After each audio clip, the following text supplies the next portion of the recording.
Hey guys, I'm Rosenthal. I'm going to be talking a little bit about evangelism, and then pair with that a little bit of apologetics, kind of there at the end.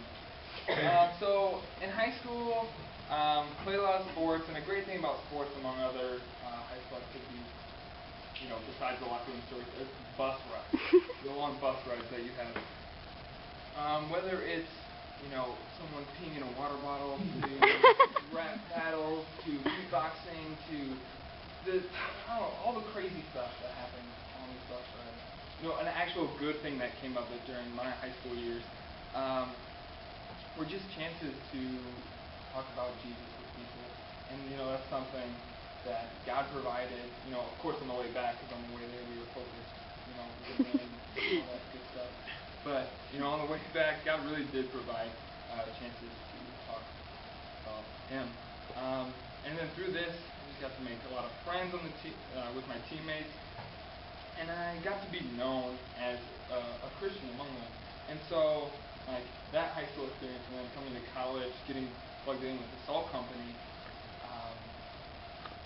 I made a lot of Christian friends, and that's great. Christian friends are great.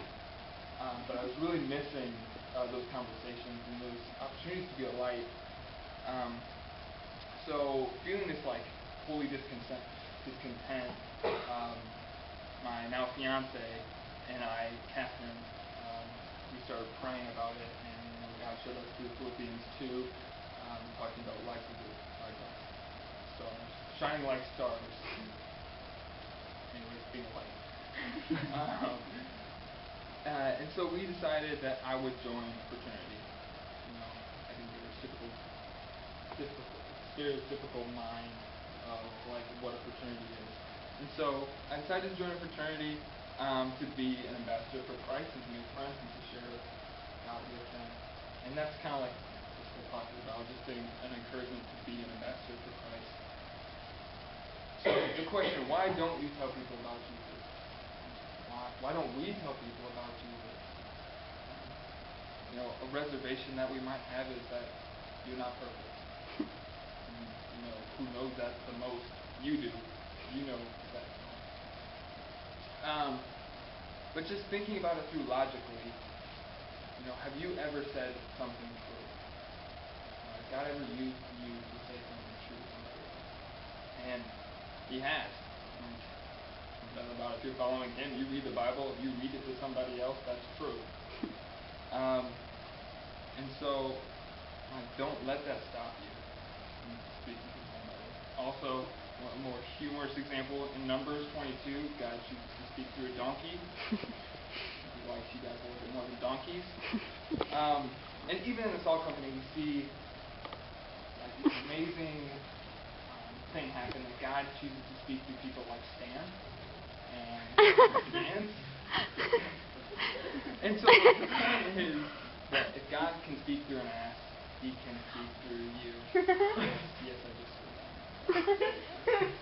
that.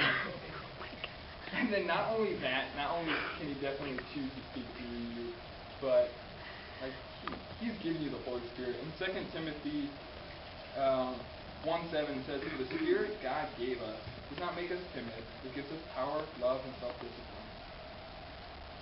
That's exactly what it does. It gives us power. We have the Spirit inside of us. We have power. We're bold. And it doesn't mean that you're going to say everything right to somebody. You're going to learn. You're going to improve. But you got to step out. Another reservation that we might have is the question what will people think of me? What will my coworkers think of me? What will my classmates think of me? They don't want to be cool. And I just want to say again that verse, 2 Timothy 1:7, "For the Spirit God gave us does not make us timid, but gives us power, love, and self-discipline." So, and then along with that reservation, you need to ask yourself, for whose opinion are you living? Is it for your friends? Or is it for God? When they conflict, you need to realize and submit to God's opinion over theirs. So I was standing on the corner of Lynn and Lincoln Way, just in front of MU, at that intersection with some friends, and we were kind of all there, ready to go work out, debating whether or not to go to state gym or to lead. It was kind of equidistant from where we were. And as we were standing and talking, discussing, we see a guy, walking towards the intersection. And as he comes closer, we see he's got a pole in front of him, moving side to side. And he's like, okay, we make the brilliant assumption that he's blind. And as he passes us, he doesn't see the traffic. At least it doesn't appear that way. He keeps walking, and it's like, what are we gonna do? And I step out from my friends, and I approach him. Do I say something? In Romans 6, it talks about how the wages of sin is death. In John 14, it talks about how Jesus is the only way. Jesus is the truth, the life. No one comes to the Father except through Him. He's clear. Jesus is the only way to the Father. And if you fail to accept Him, you're not going to be with God, not in this life, and not in the one to come. And that means hell. I have a lot of people that I love that are going there right now. They're on that path. That's my brother, that's my uncle, that's my aunt.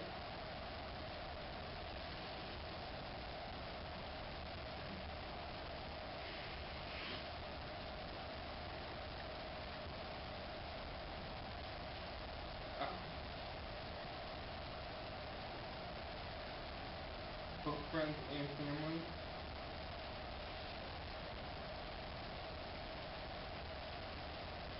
That I love are going now. And do I care? Do I say something to that farmer and mark him? Like I could, like it was. I pray that I do. And I pray that you do. You need to. Oh, lovely.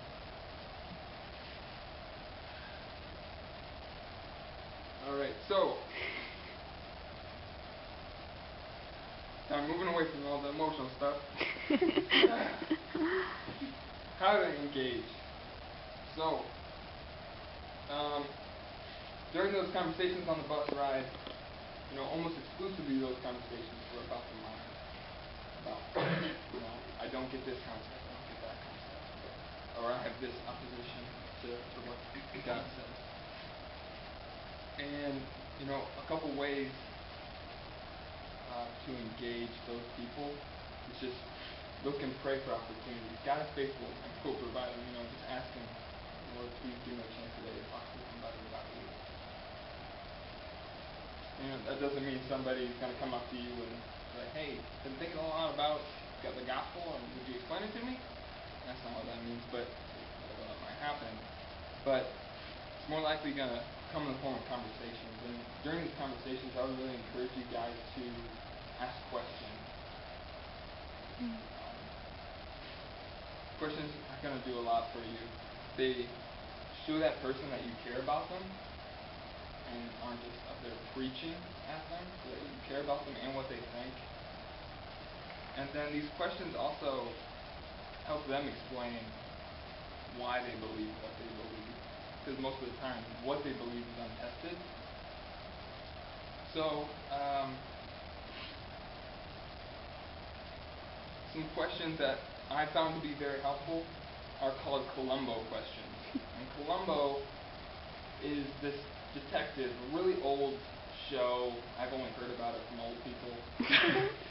And throughout the show, he would ask questions in a very inoffensive, unabrasive way that kind of made him seem dumb, but he was kind of piecing together everything that was happening and come up with the answer. But those questions are, what do you mean by that? How did you come to that conclusion? And have you considered the implications of that belief? And these questions are to expose false ideas. And 2 Corinthians 10:5 says, we demolish arguments and every pretension that sets itself up against the knowledge of God, and we take captive every thought to make it obedient to Christ. So that's kind of the idea behind those questions. An example just of a conversation that you might have, because kind of popular objections to Christianity. Like, there is no absolute truth.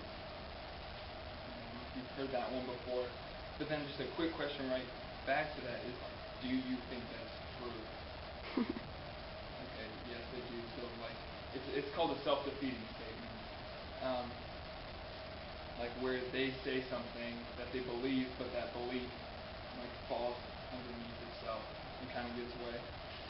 Another example, kind of common, kind of hipster, cool, hippie. Isn't it narrow-minded to think that your religion is the only right one and the others are all wrong? And behind that idea is that they're right, and all the religions that claim exclusivity are wrong. And if you just pointing that out to them will help them realize that, yes, that is what they're saying. They're saying that they think they're right while everyone else is wrong, which is exactly what Christianity states in every other religion. So those are just a couple examples, and we need to remember when we're engaging people that we know, friends, people that we don't know. 1 Corinthians 2:4 and 5 says, "My message and my preaching were not with wise and persuasive words, but with the demonstration of the Spirit's power, so that your faith might not rest on men's wisdom, but on God's power." From this we see that it's God's job to save, it's not yours. Puts a lot of pressure off of you. You don't argue them to faith. God changes their heart to see that they need Him. So, people are going to hell. Do we care? And we will love others and engage them and challenge their notions that are against God in order to love them the best. We need to remember that God changes hearts and not us. We disengage.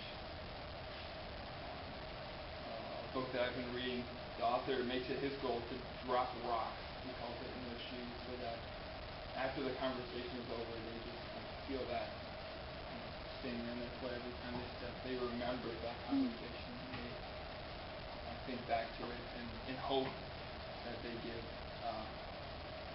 Christ a chance and investigate more about what He's done.